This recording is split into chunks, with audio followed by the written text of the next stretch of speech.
Hi guys. So I am walking, I am walking to my first support group out Wakeman Carry. We shall see. I'm sitting in the back. Case is whack. Alright, see you later. I'll talk to you later about it.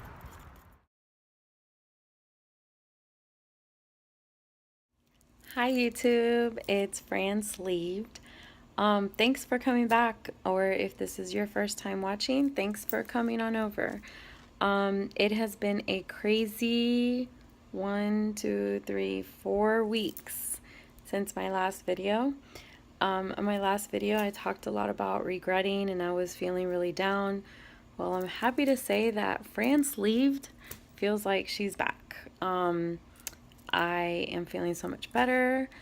I still have tough days, but I'm having better days than I am bad days, so that's really good.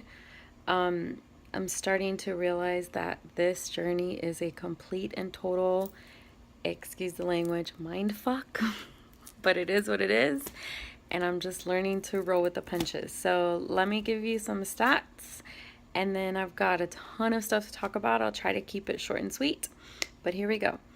I had a vertical sleeve gastrectomy on April 6, 2017 at Wake Med Cary.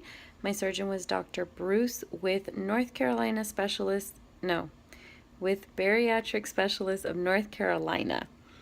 My highest weight, which was at my first visit, was 270. My surgery weight with a 1 week liquid diet was 253.5, and my last video, which was week 11, which I referred to as my regrets video, I was 226.2. Week 12, I was 223.2, a whole 3 pounds. Then week 13, I was 223.4. This is why I get so frustrated. Then week 14, I was 218.8. Great week, right? And then week 15, which was today, this morning, 217.6. So, yeah, it's crazy, but it is what it is. On the bright side, I like the slower loss because I am 42 now, and I'm afraid that I'm already having to start some nasty, look at that, that's gross. So I already have some of that, and I'm afraid that if it goes any faster, it's going to get really bad. And I already have a fupa, which I've talked about in my other video. And for those of you that don't know what a fupa is, okay, come in closer and remember, you have to excuse the language, fat upper pussy area. Okay, really nasty word, so we just call it a fupa. But because I have a fupa, I'm afraid that if it goes any faster, it's gonna get real gross. So the bright side of being a slow loser. So let's see. God, so much has happened in the last 4 weeks. So I guess let's talk about the really like bad stuff, and let's get that over with, and then we can talk about the good stuff. So I was dreaming, like I started having these dreams about food, right? Like crazy dreams about food.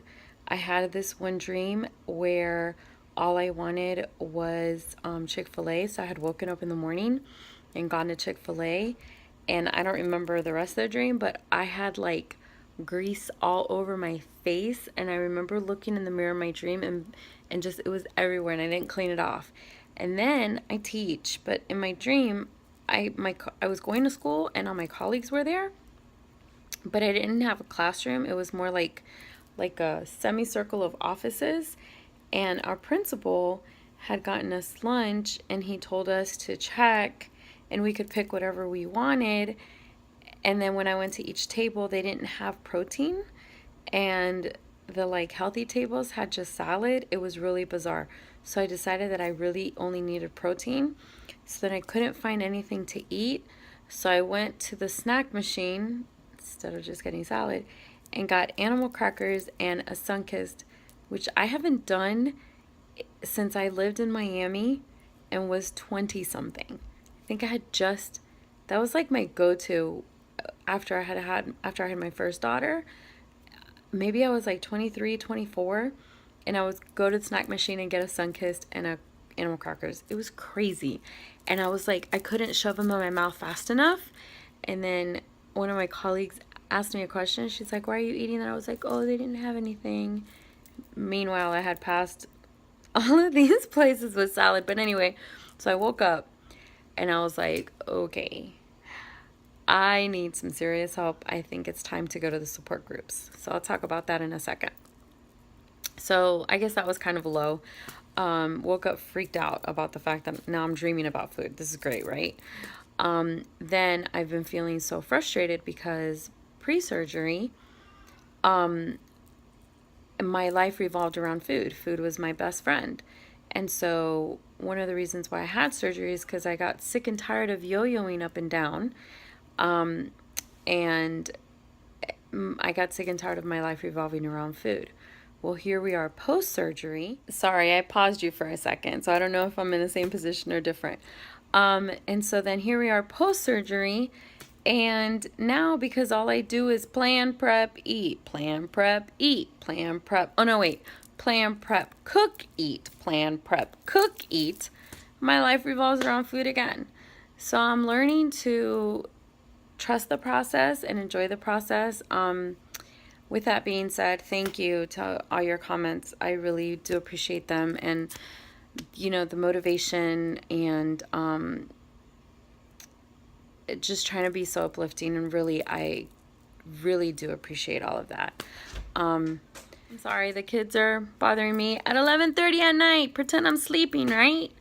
Okay, so anyway, so then I went to so that's been kind of, those have been some lows. And then I went to my 3-month post-op, and the PA, I walked in and she asked me how I was feeling, and I was honest with her, and I said, honestly, I'm kind of over it. And she said, you're only 3 months post-op. Like, I'm not allowed to be over it yet.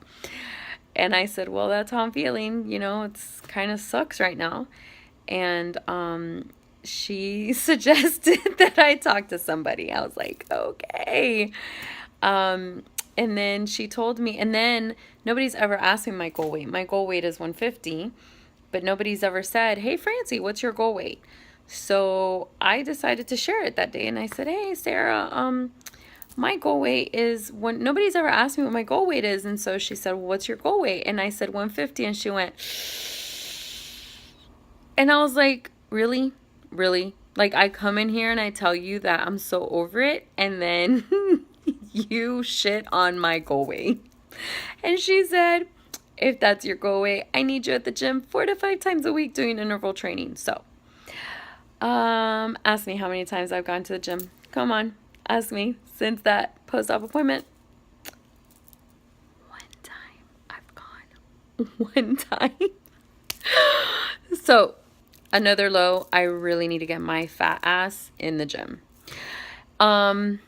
And she also said I was way too hard on myself to give myself a break.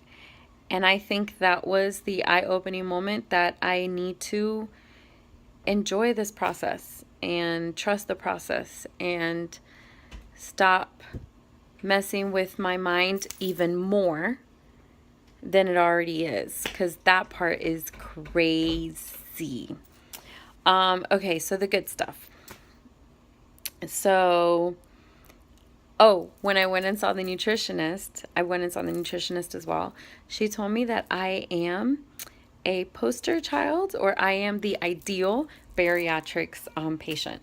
So that made me feel really good, because I feel like I work so damn hard, and it's getting noticed, and that's really cool. So she told me that, and I was like, okay. And she literally made me pat myself on the back before I left the office, and I was like, okay. So I had to go like that. And so that was nice to hear. And then my weight loss, considering it's 9 pounds in the last month, I'm not too shabby. I'm not going to complain. I can now tell in my face that I've lost more weight. I am also, if you watched my intro video, I am also wearing all of my clothes from the summer of 2015 and winter of summer of 2015 when I had lost the 60 pounds and I moved to Cary before I gained it all back. So that's cool. The jeans that I am currently wearing that I wore a lot that winter and summer are getting big on me. So that's really awesome. And I went to a support group meeting for the first time. I was supposed to start in April, but I went this time. And anyway, it's right near my house, and I sat all the way in the back. And if, you know, for us teachers out there, that's not, we don't like to sit in the back, we sit in the front. But I sat all the way in the back because I thought, okay, if this is whack, I'm leaving. And I think I uploaded a little video of, yeah, that clip that you saw of me walking in there. I was pretty excited. Learned a lot. It was very cool. And I was pretty happy with the meeting. My takeaways, I got some recipes, some little snack things that I can do. So to share with you guys, they suggested using plain Greek yogurt and taking the powder of sugar-free Jello powder. In my case, I chose cheesecake and lemon, separate, not together, and putting like 1 or 2 teaspoons in half a cup of the plain Greek yogurt. And let me tell you, it is delicious, and it is better than all those nasty yogurts that have, you know, you guys, I can't do the artificial sweetener stuff. So it's really so much better.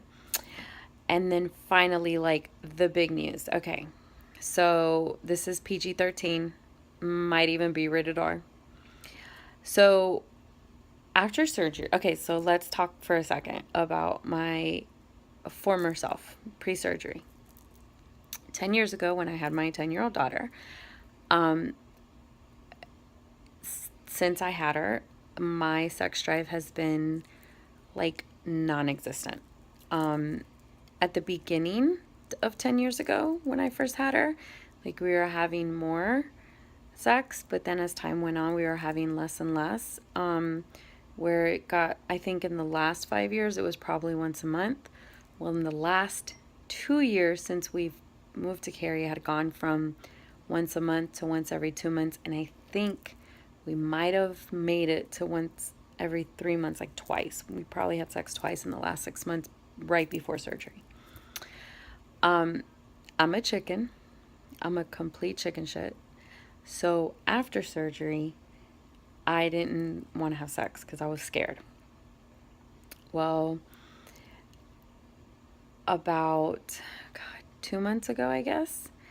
So about a month and a half after surgery, we were talking, and you know, he told me how upset he was and stuff, that he felt completely rejected. And those of you that have husbands, and my husband is wonderful, so if that's his only complaint, I'm seriously very lucky. So I was like, okay, you know, I don't want him looking for it anywhere else, and you know, let's try. So I had to get over my fear, and I don't know what happened, but it is like they unleashed the dragon. So let me tell you, my husband and myself, we are very well taken care of now. It's crazy. So at my 3-month post-op, I asked the PA, I said, you know, what is going on? Like, is this normal? What is going on? So she explained that in some patients, and you know, most people when they're obese, something happens with your hormones. And in some people, the obesity along with the childbirth, it leads to the sex drive decreasing a lot. And so, you know, because I was explaining to her that it wasn't a confidence thing. My husband has been with me through all the yo-yos, so it had nothing to do with it. I always liked having sex with him. It didn't matter if I was in my fat stage or my skinny stage. We always had sex. So she explained that sometimes those hormones almost like get trapped, she said. I'm sure I'm not using any scientific words, but you guys get the idea. And when I had the surgery, it was like it released those hormones. And so, woohoo, I am incredibly pleased with my very much increased sex drive. We have a very healthy sex life now, and I know that that is definitely helping me and how I feel, and it's almost like that's what I needed, you know? So I don't want to get any more graphic, and you'll have to let me know, like, I've already heard from some people that it's not just me, but you'll have to let me know if you guys notice that too, because it's pretty cool. Pretty cool. I'll take it. So, anyway, this is a really long video, so I'm going to cut it short. It's super late and it's time for me to go to bed. But I'm back, and I don't expect to wait so long to make a new video. It is the summertime. I'm off. I feel like my old self, and so I will be making a video in the next couple days for my NSVs, and those are non-scale victories. So be on the lookout for that. And for those of you watching, don't be so hard on yourself, and I'm going to try not to be hard on myself either. All right, so I will see you soon. Subscribe to my channel and like. I never know which way it's going to work and which one's which, but I'll see you guys soon. Bye, YouTube. Good night.